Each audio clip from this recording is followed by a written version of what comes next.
Hey everybody, it's Dwight. This is the first 2 minutes of the Patreon-only Thursday Thistory. Once a week, I do a little dive into the history of mental health and associated psychological cultural things. Once a month, the whole episode will appear on the main feed, but for the rest of the weeks, it will just be the first 2 minutes. So hope you enjoy it. If you'd like to learn more about how to support the program, go to patreon.com/brokenbrain or dwighthurst.com/support.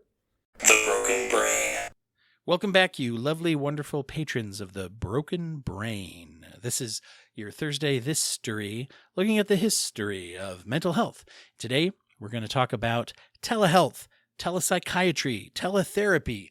Tell a friend that they can get services online. You probably are aware of that.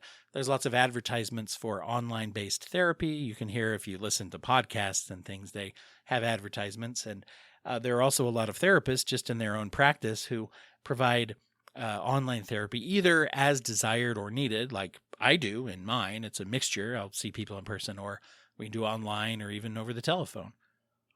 And then there are those who do that exclusively. If you listen to my interview with Chris Tittle recently, who is a friend, colleague, former intern of mine, who is now, master of therapy out on his own.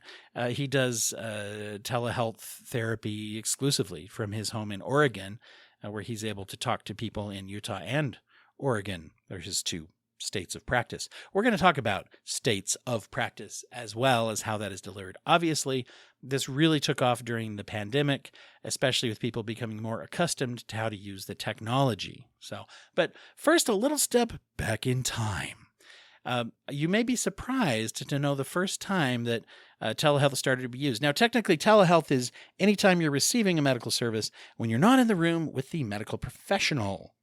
And, of course, the phone was invented in 1876 by Alexander Graham Bell. Did you know that he thought when you answered the phone, you should say, ahoy hoy? Little trivia for you. That is why Mr. Burns says that on The Simpsons, because he's 1,000,000 years old. Get it? Now, Alexander Graham Bell, of course, famously not a therapist, but you may be really surprised to learn how far back therapy was first done over the phone. We're talking 1959. And in fact, it was not only over the phone, this was video conferencing in 1959. I didn't even know they did video conferencing back then.